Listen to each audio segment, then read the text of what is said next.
Only a couple months now.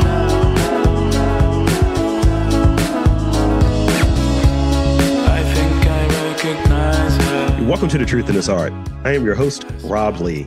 And today, I'm in conversation with an American interdisciplinary student, artist, and practitioner born and raised in Baltimore, Maryland, where they continue to work today. Their practice centers the sum of their lived experience, a journey of mind, body, soul expressed with many different mediums, mindsets, rituals, ceremonies, and passions they experience consistently.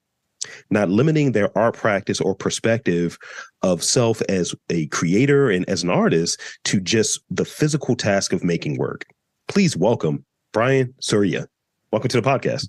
Thank you. Thank you. Wow. I'm always like in awe whenever I hear my bio, because I'm like, yo, that sounds like an actual person. I need to work on mine. I've been asked more and more. So can you send us a bio? I was like, podcaster, black, fat, tall. Or it's like, or do you just like get like super existential and you're just like, I'm just constantly becoming. I could, and that's just me going full Aquarius in it. Because I think someone was telling us, like, oh, you're Aquarius. I like fake deep. I was like, look, chill. I don't, being married to an Aquarius, I can say I don't think Aquariuses are fake deep. I just think the deepness goes to a place that you're just not mentally ready to handle. This is true. Because people, but when people get into that whole like, oh, time is just a construct. I'm like, you don't know an Aquarius, obviously. You will talk to an Aquarius and think time is like a Kellogg cereal or something. Like they will take it to the most stretches of the universe and bring it back and make you think, wow, you really thought about this. You really put some time in this. And as a person who, for about 3 years, I dated a Cancer, we would have she's like, why can't it just be normal? It's like, it's never normal, baby. It's always weird. But before we get too deep, and this is almost a continuation of the conversation we were having for like an hour before we actually got started with the real podcast. I want to open it up by, and I know this is going to be a challenge because, it's either a challenge or it's going to be really easy. But can you share your story with us, like the sort of like the art, the creative story, including your background, and maybe your first experience with creativity? And I have a third one, but I at least want to start off there. Yeah, I had the pleasure of being raised by two like extremely like complex and interesting people. My mom has had the same job since she was 14. Wow. No, 16. Had the same job since she was like 16 years old.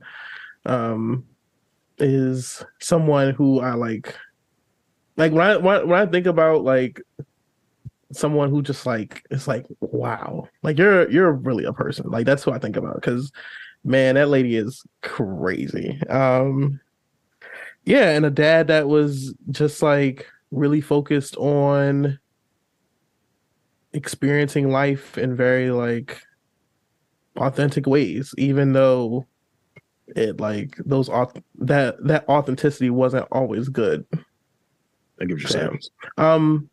Yeah, I like, and it's funny too whenever people ask me now about my story, because I think there's so much like decolonizing that's happened within my own mind about my perspective, my like thoughts of self, and a lot of compassion that I have been able to like develop for myself that I can now extend to my parents. Because I think sometimes, especially as like racialized Black people, it's like it's especially if you're in a creative field, everyone's like, so like your mom was a crackhead, right? Like she was smoking her kneecaps off, right? Your daddy was making ramen noodles in Jessup, wasn't he? He wasn't around, was he? That whole thing. Yeah. I bet I bet he got in there and dipped off. And it's like, oh no, I grew up with both my parents in my life. You're like, no, but like your mom was a crackhead, right? And she used to smoke off of food stamps. I'm like, no, not at all. Oh, but y'all lived in the projects, right? No, not really. But but that's how we identify Black people. What struggle are you here with? Mhm. Like, none. Wasn't great in math back in the day, I guess. I don't know.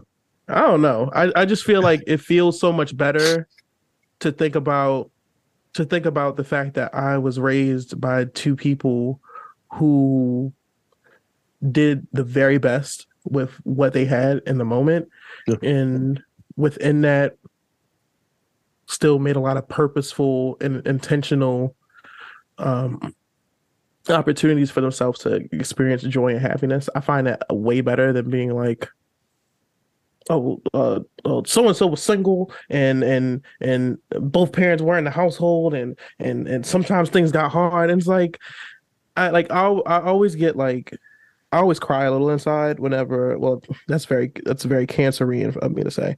But I always get really sad whenever I see people, especially men who like get accolades or get on stage and they're like, yeah, I came from nothing. I came from the trenches. I came from the bottom, the dirt, Got it and out the all you mud. see, and all you see is this woman sitting in the front seat, like, and in your mind, you're like, imagine, Mhm. imagine watching someone say that, and you worked like 4 jobs Mhm. just to keep the bare minimum happening.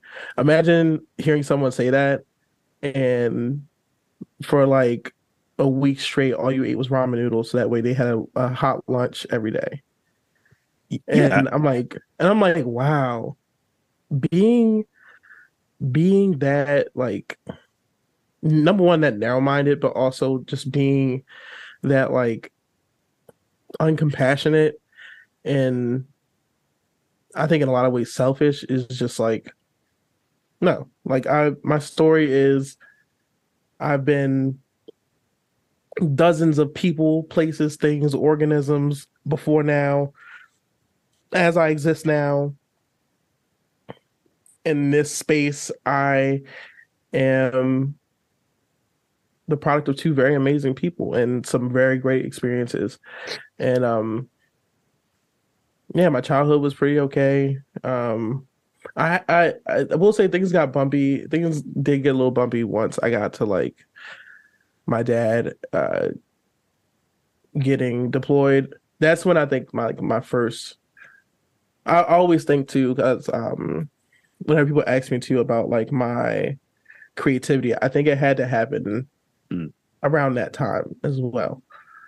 Um, because he got deployed, and I was like, and everything in the media during the like height of like Bush in Iraq was like, yo, like they dying out there like Mhm. hotcakes every day. 8,000 dead, gone. And I'm like, as a kid, I'm like, bro. And it's like, I like was computers weren't really like that as like they are now. So like, if you did have a webcam, that was crazy. Mhm. If you had a webcam and was able to chat with someone in Kuwait, that was crazy. So like, I had to kind of get creative. I had to get really creative. Circumstances ended me up. Circumstances of just being like a kid that was really misguided. In a lot of ways, really mentally ill and undiagnosed. Got me in some different places, and I ended up at a well, wait, I'm stretching. I'm stretching. So I'm like I'm stretching a little bit. Let's go back to the question. The question was like my story, right? Hating stuff, guys. No. I'm like about to like go into like the Lifetime movie. No, but it's real things that are baked into it, and I'd be remiss if I didn't mention like during that time, like I'm probably about 10 years older than you. I think you're what 26, 27 or what have you, right? Yeah. And so, 9/11, all of that stuff, and 20 plus years ago, I was like 17, 18, and my dad was just in our ear, yo, I hope they don't do a draft again because it's wild. So literally not really able to be a kid during that time with that in the backdrop of this constant state of fear. And if you look at that as almost a starting point of pretty much anyone that was a kid, teenager, what have you, moving through, you just had like this sort of like fear, or the shadow of fear that's just been baked in. And I'm waiting for the anthropology. I'm waiting for the reports, the data to come out, or the data, if you're an ass, to come out to say like, yo, this is the type of work that was happening from people of this generation, this cohort. However, and this sort of like constant, this orange alert, these different things that were out there had some sort of impact in it. So, definitely, I think it is important to, key in on that, because it's part of like, you touched on it, where you're looking at creativity, being able to think maybe more agile. But please continue. Yeah, it's really weird, because I think sometimes too, it's like people will break it up like, well, tell me about your childhood, or like, tell me about what got you into art, or tell me about what I don't know, like, tell me why you collect rocks in the house. I'm like, I don't know, like, I just I don't know. I definitely feel like I just existed for like a really long time. Like, even now, like when I try to recall certain pieces of like my like adolescence or growing up, it's all things that I'm still like through spiritual practice, through further development, I'm still like even unlocking. Like, there's still things I'll come back to that I'm like, wow, it really took me like 16 years to remember that this happened, or like it took me like 20 years to remember that this happened. But I think as like a sum, and like, maybe I'll have like my like Oprah couch moment in a couple years, and I'll like really gotta go into it. I think for the most part, I was just a weird alternative Black kid who grew up in West Baltimore and never owned a pair of Jordans. Yeah. Listen, listen. West Baltimore as well. This interview is over. If I did actually own a pair of Jordans as a kid, it was definitely like the Jordan like 26. Like it was definitely $50 from Foot Locker, or it was like the like Shaq shoes from Walmart.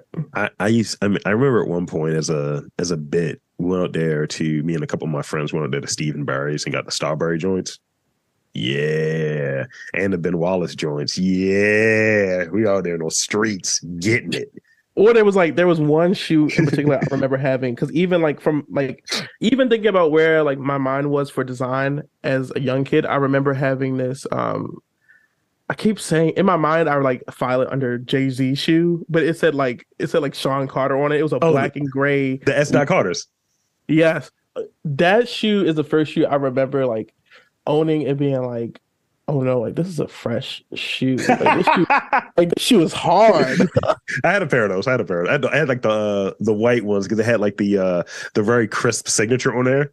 Mm-hmm. That's the first shoe I ever remember cleaning and being like, nah, like these the steppers right here. Did you have a button up on with it, and the pants were a little too baggy? Yeah. Yeah, actually. That's the fit, actually. That's the the show me what you got fit. Yeah. I'm like, I'm outside, I'm ready to mess up my only Stacey Adams dress shirt. It just say Stacey Adams. Good. It wasn't good. So with that, I want to so we kind of, I think, got that sort of introductory piece in there, but I want to maybe shift one of the questions a little bit for those who are undipped. Let's kind of like, what sorts of mediums are you working with? Because we have like the very robust introduction or what have you, but for those who aren't really dipped, tell them about the mediums that you're working in. Yeah, as a it's funny, I always like think about the difference between like the word artist, like the branding of like the identifier artist and creator. Mm-hmm. Especially now, but like I really think of myself as a creator, and the spaces I create within everything, photo, ceramics, video, performance art. Primarily for me, it tends to be painting. But I found as my practice has grown, that if it just feels good, it's up. Like I'm kind of getting out of this idea of what I think a traditional artist like is or does or says, or like what the career is, and even what that title as artist is. Yeah. Because I'm like, oh no, I'm not painting Medici family portraits. Like we doing some like extracurricular, like next level over here. Like this is not that. Is that And I exactly? think like yeah, like a pre-conversation we were having, I was Yeah. talking about like not taking opinions from people like wearing like Banana Republic jeans. I'm like, no, like that's you can't come over here like that. You I gotta stay over there. I can't do that with like the folks that pull up on me with like the Patagonia like vest on with the dress shirt under it. It's just like I don't know if we have a lot in common, bro. I don't. What do you want to Yeah, get? and I don't know. I'm always like, and it's funny to shout out to anyone that's listening that knows that I know you and I always see you in one of those vests. But it's like number one, you look like you about to say the word BIPOC, and it's gonna make me mad. Like, it's like I don't like when people say that word. Number one, 'cause it's not even a word, and number two, it's just like I'm like, wow, right? This is Yeah, crazy because they really just like lumped us all together into an acronym that no one asked for. it's it's a way of bucketing things in a way, but I think that speaks on some of the stuff when it comes to like how art and art funding specifically looks. It's like, well, when I describe what I do or what have you, and I go through great lengths to try to articulate it, right?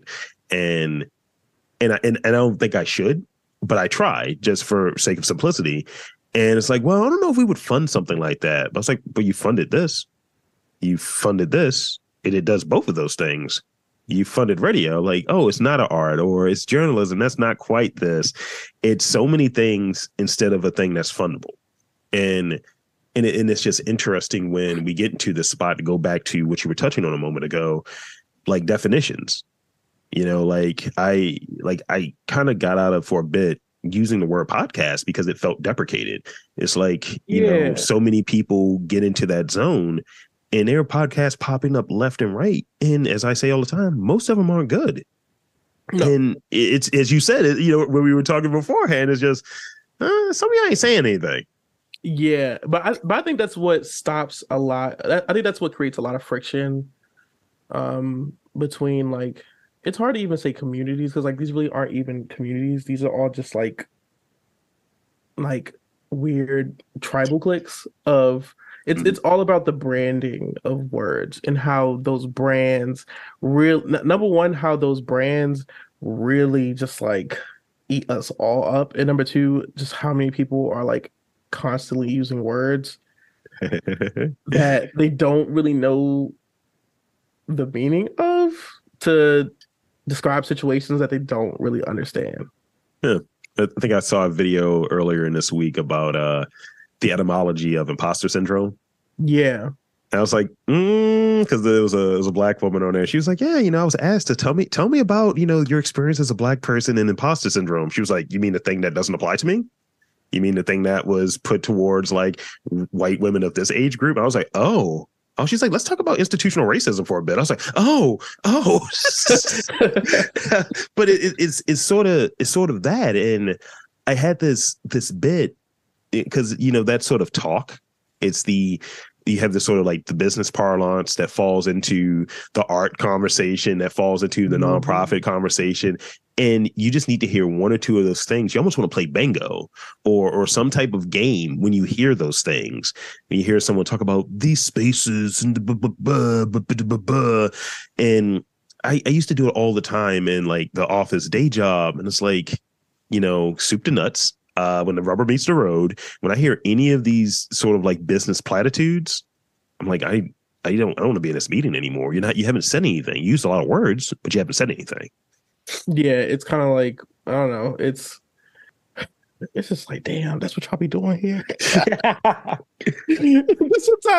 Sometimes, even though it's like it's always the same, like rinse and repeat. Like really, especially with like we get to like the nonprofit space, it's like it's always the same rinse and repeat, and it's like, oh, Mhm.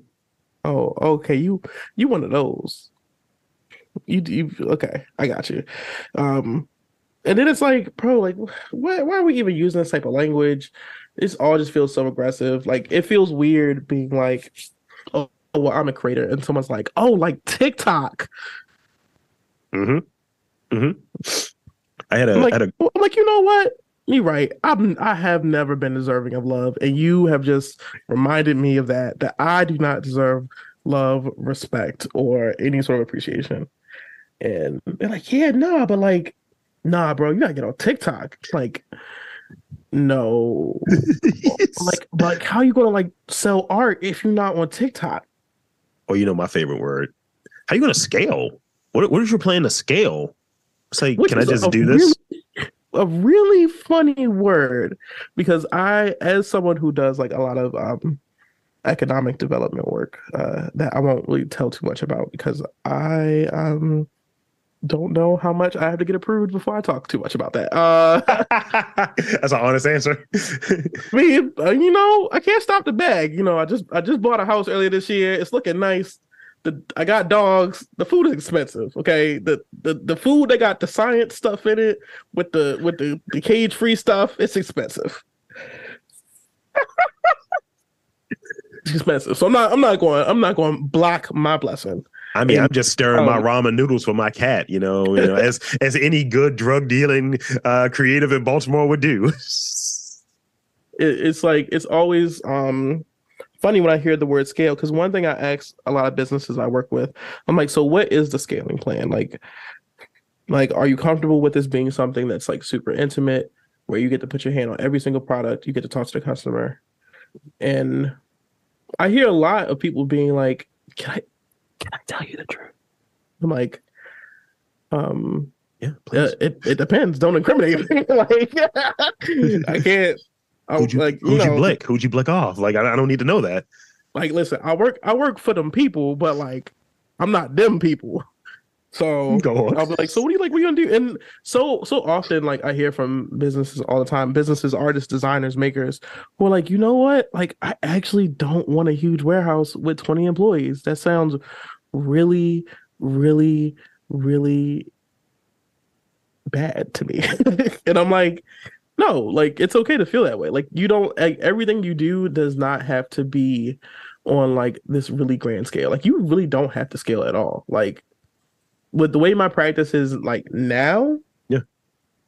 not scalable in any way, shape, or form that like a traditional CPA firm or like consultant will tell you. Not at all. And I really like it that way. Yeah, like when I'm not against sharing what is baked into me creating what I create or what have you. In fact, I'm doing some classes and stuff and helping young podcasters get their thing off the ground. And I think that's really cool to do that. But when it comes to it, I don't have too many people inserting themselves into what my thing is, because then it's just unsolicited advice, and inevitably something gets through. You're like, damn, maybe I should start doing this way and should start doing it that way. But there's certain things that it's like, this is why I enjoy it. And I remember at a point where you have to kind of recalibrate and see like, all right, when I'm creating, what do I like about the stuff that I'm doing? And get back to that, like really doing that sort of self-inventory and going back, and it's like, this is why I'm making this. It's not to talk to this cloudy person or that cloudy person, because, analytics, right? We live and die with the numbers sometimes. It's like, man, I got 3 listens. Damn, this sucks. Well, I guess I got to look at this episode, maybe bring that person back on, and maybe this will help me. No, you just keep doing it. And yeah, you just keep going. And but that goes into the scaling conversation. Like, I've talked to a few different entities here, and, they'll ask like, what are your numbers looking like? And I'll give them a real answer. And I've said this before. I'll talk to people in the radio industry. Wow, those are great numbers. I'll talk to people in the sort of the funding industry, if you will, potential funding party. I don't know, it dies on the vine. And it's like, I don't know if this is scalable, so it's kind of that. And yeah, but it's like when you're also talking to people who like who think very narrow-mindedly, because they're Like every point of reference they have is typically like a book from a college class that they didn't want to be in at a school they really don't want to go to. And it's like, oh, okay. So like you don't really be in the field. Like you don't Some be boots on the outside ground. like that. You Right. don't be outside like that. Because it's like when especially like with someone in your position with so much content at this point, it's like if you look at that and you're like, this isn't scalable. It's like, no, your branding, whatever branding and communications leg you have is just not there. Mm-hmm. And also it's like somebody gonna buy this. Yeah. Somebody gonna bite. And I think too, where a lot of artists, especially like a lot of artists, people working in the creative field who now have to like be like it's like artists who are like, I'm gonna do this as a business. It's like, okay. And then they like hang you out of a car window by your ponytail and like hit the gas pedal. What is it? Creative entrepreneur. It's this book I've been into, and it's kind of ties to it, and it brings me to that next question I have for you. It's kind of this book, Death of an Artist, and they talk about when you start merging these different lanes, and you should, but it's like you have to do it in a way that what I'm taking from it in a way that feels natural, and know that you're going to make mistakes. But when someone comes there and say, "This is what the toolkit is for you to be a creative entrepreneur or combining business and art," because for so long those are oil and water; they're not supposed to be together, or oil and vinegar, probably oil and vinegar. No, those taste good together. Oil and vinegar taste good together. Oil and water, that's a better scenario. And I think there's a version of it. It's like in college when you have this is biology for like an English major. You know what I mean? It's like, this isn't the one for the doctors. It's like, you'll get the stuff, you'll understand it, but you're not going to be a doctor. You're going to write poetry or whatever. So in terms of like your essence, like your background as a creator, your background in, the sort of arts facilitations and just, your experience, what do you want to like be able to offer the community from your vantage point and being a person that's like, it's like the Hair Club for Men thing, right? Not only am I a member, I'm also the president. It's kind of that sort of vibe or what have you. So what do you want to offer within the community? It feels weird even thinking about it as an offering, but I'm just here to be me. I think something that I think about a lot is really what I think about kind of nonprofits as a whole, and my place in nonprofits is like, well, what works better with I guess like helping the people or working towards the people? Is it trying to like just slap band-aids on gunshot wounds, or is it showing them like what life could be like when the wounds heal or when the bleeding stops? And that's kind of things I think about. Like, I'm not trying to like mobilize you. I'm not trying to sell you on like a narrative, or I'm not trying to give you a lens to look at, it's all the words you through. Like, I'm not anyone's authority. I keep no gate. I'm not trying to lead anyone in a certain direction. I'm just showing you how I'm existing in real time, and how putting my thoughts, feelings, tastes, and ideas forward in the way that works best for me is turning out. 'Cause I feel like that's what I learned from other people. Is I don't really like. That's why classes don't do that well for me. Like, because I don't really like. I don't know. I'm not really. It's hard to sell me on a lot, but being like, hey, listen, this is what it actually is. I'm looking at how you move. I'm looking at how you speak, how you walk, how you talk. And I'm like, okay, that's what it actually is. Yeah. That's what it actually could be. I feel like that's kind of my place.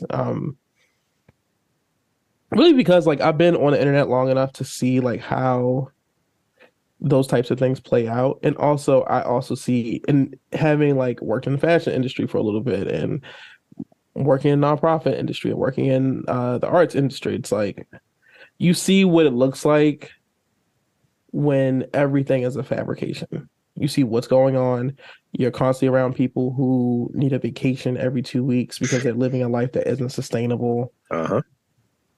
And one thing I've always kind of kept in mind is that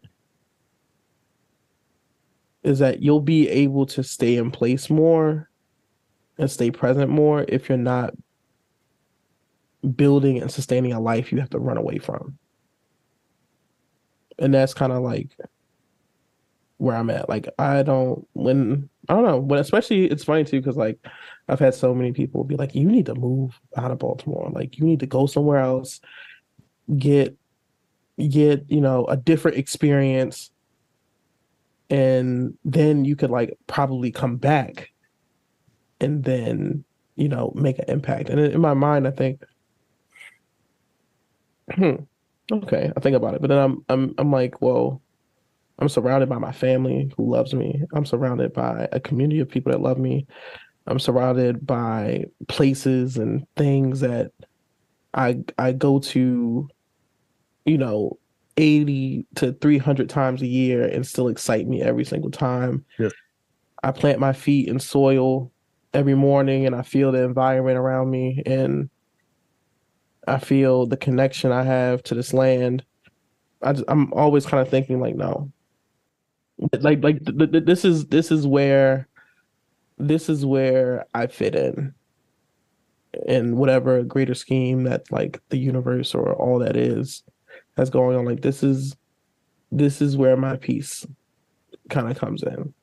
I think that's well said, and I think that is an offering right there. That sort of perspective that I think people don't hear it enough, and we do this sort of thing of, because I run into it on occasion too, as I was describing earlier. Hey, you should go. It's like I just kind of want to do it here. It's like they make the cheese sticks the way I like them here, and that's just facts on facts. But also every thing that I dig, everything that I know, and everything that I kind of love is here, and the motivation behind this is here. So if I'm leaving, then I'm kind of cutting off a part of myself for what purpose? Is for what somebody else might want. And if I feel like I need to do and I feel compelled to do that, and it's a real true feeling, that's different than, hey, if you really want to scale this, going back to that, or if you really want to grow this, you got to leave. Baltimore is not a market that's big enough for you. It's like, we're not talking about markets, we're talking about a city. In fact, we're talking about my home. Yeah, also it's like, I don't know, whenever people start talking about things like that, I'm like, that's because you think like, I don't know, like envision. I try not to get like what people will call like super hotep-y. But I'm like, manifest Kofi, let's do it. I'm like, no, that's just the plane you exist in. It's like I'm way out of your scope of awareness. Like where I exist at is totally different. And I kind of just like always like I kind of hear it. I'm like, okay, thanks. And I go home to like the most. Listen, my life, like I don't know. Okay, I don't know if I can cuss on this. Be honest. Shit, my life is amazing. My life is really, really, really good. Yeah. It's really good. Like so good that I'm like, I went to Houston earlier this month for a work trip. It was gone for like 4 days. I'm not gonna lie. After like day 2, I was like, I need to be on Monument Street eating JJ's right now. Like, what am I even doing? Wow, that's great. Like what is going on right now? And it's like the entire time. I think the only time in Houston that I wasn't thinking about Baltimore was when I went to the Rothko Chapel. Mm-hmm. I was like, all right, this kind of slaps. Like you won this round.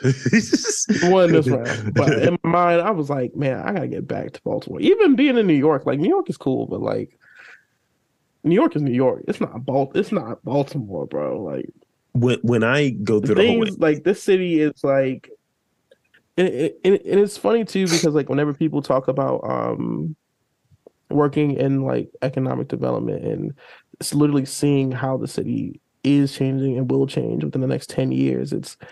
I'm always kind of like, no, like y'all don't realize it yet. But people with money are coming here. Things with scale and industry are either here or on their way here. Like I remember having a conversation with John Buscemi one time from let me not botch this. Gourmet. I think it was Gourmet Footwear. Okay. And we were just randomly talking, and it was at a panel for a trade show, and he was like, "Yeah, I go to Mondawmin Mall all the time," and I was like, what? Like word? I was like Murder Mall, Mondawmin Mall. He was like, "Yeah." He was like, "I got family in Virginia, and whenever I go see them, I always make sure to go to Baltimore to go to Mondawmin." And I was like, "Word." He was like, "Yeah, man, he was like that. I think it's a Foot Locker that's in there. It's actually a really like high performing shoe store." He was like, "Yeah, they always got the best stuff." He was like, "And I always get the best chicken boxes when I go to Mondawmin." I was like, "Okay, all right." And there were like some dudes from Kith, New York's marketing team who were there too, who were like, "Yo, we love Baltimore. Like, Baltimore is amazing." I'm like, because being in the city, you hear, especially sometimes from like the disgruntled and disadvantaged artist community, you hear like, "Yeah, they sleeping on us. They don't know what's here. They don't know what we got going on." Like, nah, like, I'm like, you think Baltimore is like this small place on the map, but like, niggas really fuck with Baltimore. Niggas really like Baltimore, and I think sometimes because we don't have because it doesn't look like DC, even though I don't really like the way DC looks from just from an urban planning perspective. So, the moles don't come at me now. Mumbo sauce coming your way hot. I like mumbo sauce. Yeah, they're gonna be throwing it at you though if you get it out of pocket.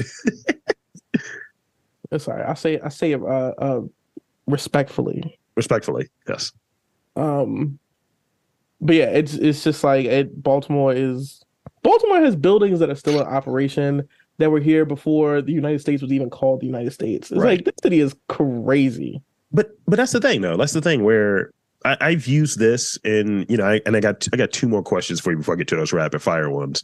But okay. I definitely want to key in on this. I talk about like how there's only two cities outside of Baltimore I really am interested in. I've visited that I would actually relocate to, and it's New Orleans and it's Philadelphia, because I see similarities between the two to Baltimore. So it's like, I'm just looking for a comparison to Baltimore. It's like Baltimore South, Baltimore a little bit north. And I think with it, the comparison of there's so much construction and things that are happening in Philly. I always joke about like Philly's just a little bit further down this rebrand train than Baltimore is, but we're right behind it. And people think I'm full of it. And I was like, no, it's happening. Like I've left. I went up there for something, came back like a year later because I went up there for, I think it was like Made in America or something. And I had like rooftop frosé and watching tennis because I felt European. And then I come back to do the same thing a year later. And I was like, yo, there's been a lot of construction. And then I'm back and forth with there now. It's like, it looks very different now. And I'm like, oh, this is crazy. Philly is crazy. I think Philly is like, I feel like we really talk about underrated. I feel like Philly is definitely like a super underrated city. The art up there is amazing. The way have you ever been to Bach Bar up there? I have not. I'm going to put it on the list. Yes, it's like an old vocational high school that got turned into like, the place is huge. It's like 8 stories. It was an old vocational high school. They basically turned it into like, saying makerspace doesn't even feel right, but like just like the coolest place ever. It's like there were so many brands that had offices there. There were classrooms turned into hair salons, school kitchens turned into bakeries. I was like, and I was looking at I went up there to actually look at like economic development projects like that to see how that could like translate here in Baltimore. And I'm like, if there's any more perfect place for this to happen, it's Baltimore. And I was, listen, don't clock me on the more perfect thing. I know it wasn't grammatically correct. But especially when I think about initiatives that are happening right now, like the 21st Century Schools Project, and it's like all these schools that are being closed, a little like some elbow grease. We could turn this into like, we could rezone this industrial and provide some really good space for a lot of really good brands to like scale into. Yeah. But you know, everything, especially when we talk about economic development, everything is like inherently political in some way. So it's like it's always about like, I don't know, like thinking about like Dr. Claude Anderson, the author of Powernomics, and him being like, it's all about who bought the politician. That's the thing. I like that. I like that. Because you see these interests out there, you see kind of like, you know, who, because people are very overt about it, I think, at times. It's like, who's the person that's helping write the book? Who's the person that's there in that sort of sphere? And it's like people, I think I've had a lot of conversations recently with folks in the film industry, and that's an industry that's very relationship oriented. And that's what what's the name is, right? That's kind of what the whole politics thing is. It's like, who's the relationship? And you know, it's just like who's the kingmaker? So it's some sense of a person's like policies, their interests, their goals, whatever. It's like, no, somebody is helping you kind of get to that next level or what have you. So we use that terminology in like, you know, I guess ascension in that way, and in politics in that way, and going back into Game of Thrones sort of way of like how these things happen.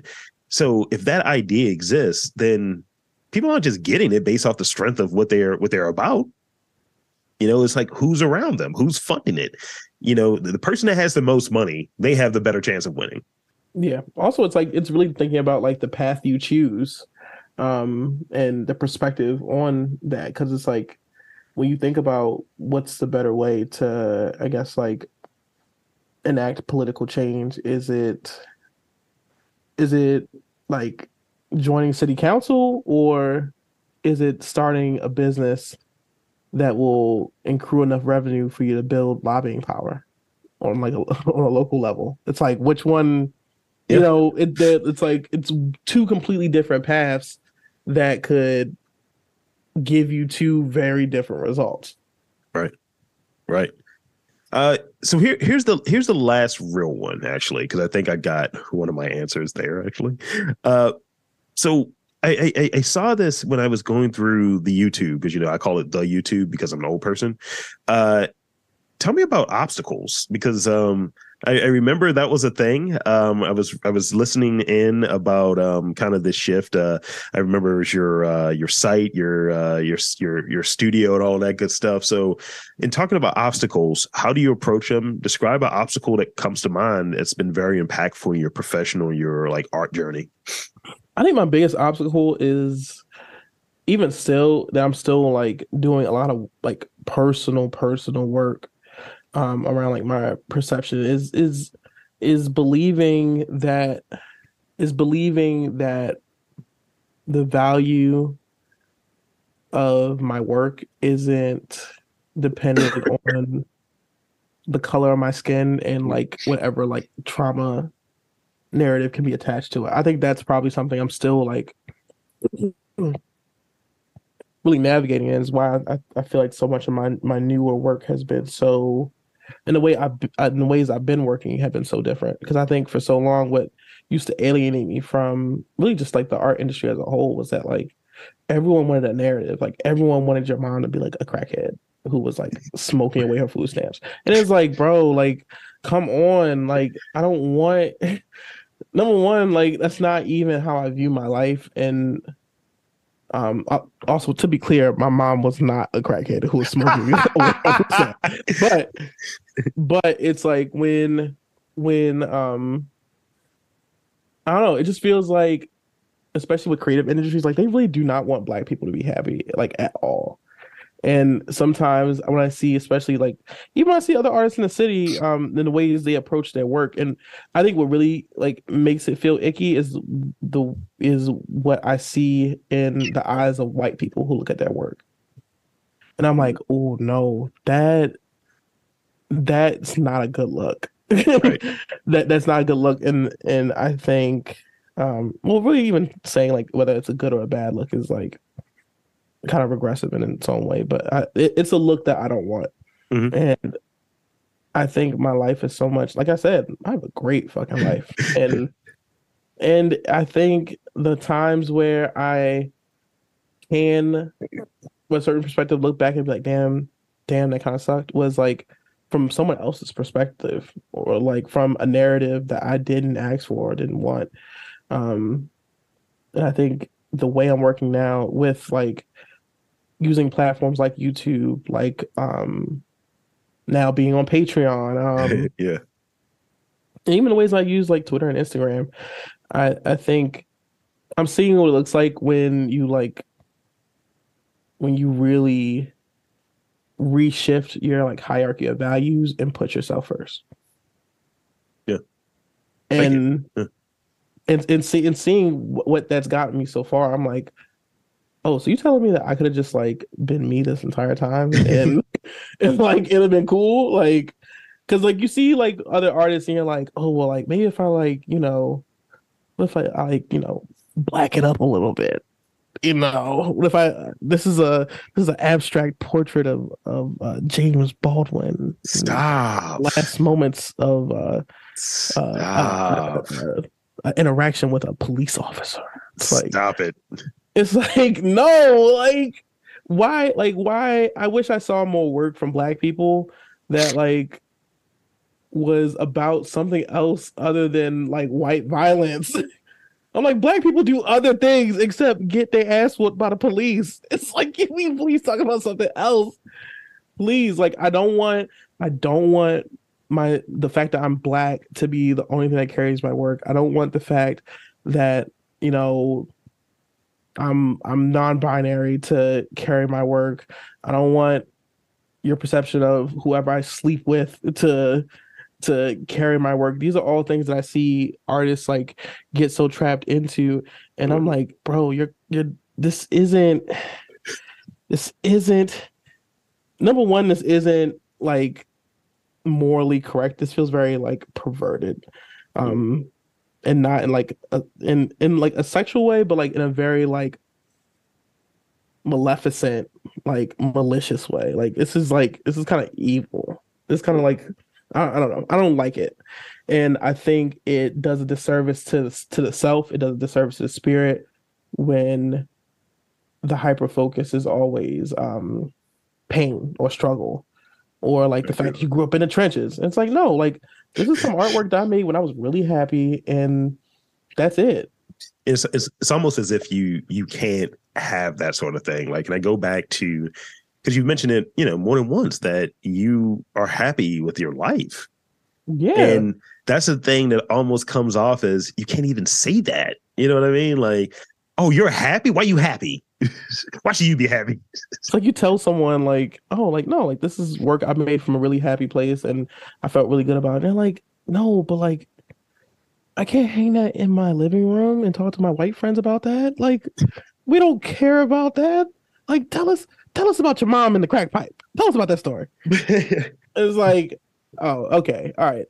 But then you see so much of how that has kind of like shifted the way things go culturally in the art world, where a lot of work, unless it's about some facet of existence inside of like this atmosphere of white supremacy ideology and responses and rebellions to it, like the Wahites don't want to hear that. They do not want to hear that. And the people who are buying work to show off, to get social clout points, like they don't want to hear that. They don't want to hear that you grew up with two parents that actually loved you. Like that is not, I can't talk about that over cocktails. Okay. That's gonna pop up in conversation. The Wahite. That's gonna pop up in conversation. It is. You put it out there. You put it out there in the universe now. It's now publicly out there. So I think that's a good spot for us. So what I want to do is, kind of wrap this up the way that I always like to wrap things up, with these rapid fire questions. Okay. And you're not going to have any idea where they come from.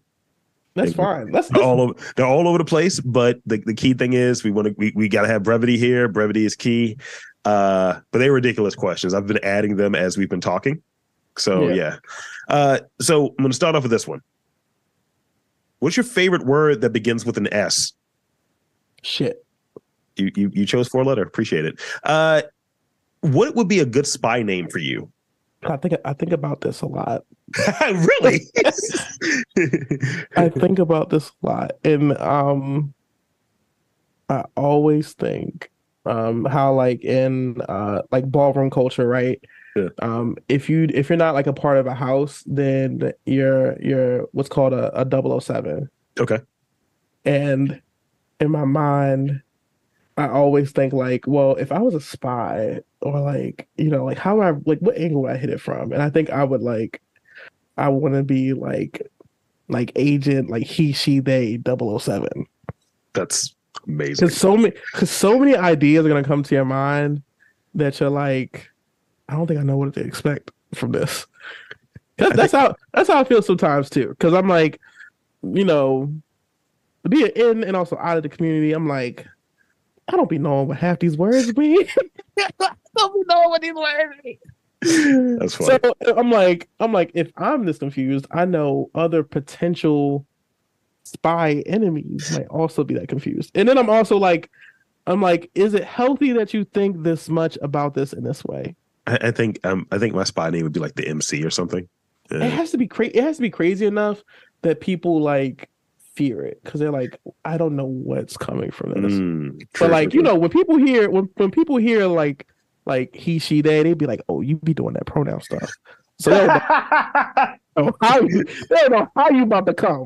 I like how you've worked in now 2 things that you said pre-pod in this conversation. You're like, I don't think I should talk about this. I'm gonna work it in there. I don't care.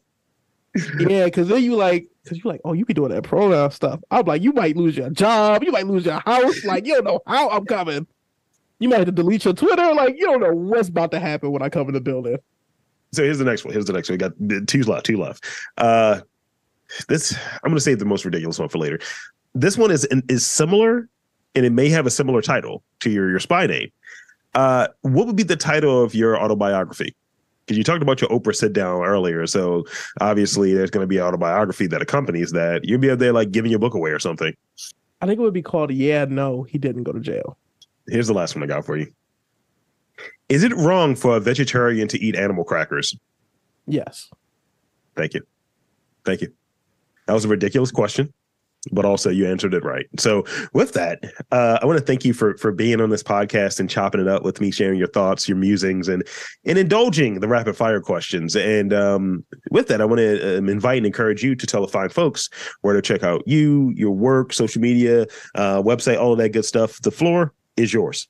Yes. Hi, I'm Brian Suryah, and you just listened to an entire piece of media of me discussing things. And if you are interested in hearing more about, the work I do, who I am, I can be found mainly at suryahstudio.com, SURYAHSTUDIO.com, or also on Patreon at patreon.com/SuryahStudio. I'm also on YouTube and Instagram and Twitter, but we're trying to promote platforms we have equity in. So find me over at suryahstudio.com or patreon.com/SuryahStudio.